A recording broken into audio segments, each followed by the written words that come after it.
Dès les premières images, Joachim Trier installe une atmosphère lourde, presque suffocante. Valeurs sentimentales n'est pas une chronique familiale, mais une véritable dissection des blessures intimes, menée avec une précision clinique.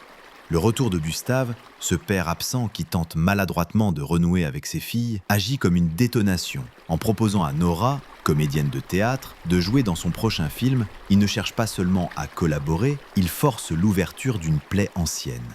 Le refus de Nora et son remplacement par une actrice hollywoodienne devient le point de rupture qui révèle rancune, colère et souvenirs refoulés. Renate Reinsve livre une interprétation tendue, sur le fil, où chaque regard porte la trace d'un combat intérieur. Face à elle, Stellan Skarsgård impose une présence magnétique et dérangeante, à la fois séducteur et coupable, père aimant mais destructeur. L'alchimie entre eux ne produit pas des étincelles, mais des brûlures. La mise en scène, dépouillée et précise, enferme les personnages dans des cadres rigides, transformant le moindre échange en duel. Trier utilise le silence comme une arme. Chaque pause devient plus violente qu'un cri. L'humour discret, disséminé par touches, ne soulage jamais vraiment. Il accentue la fragilité des instants. L'écriture de Joachim Trier et Eskil Vogt, d'une densité redoutable, transforme le langage en champ de bataille.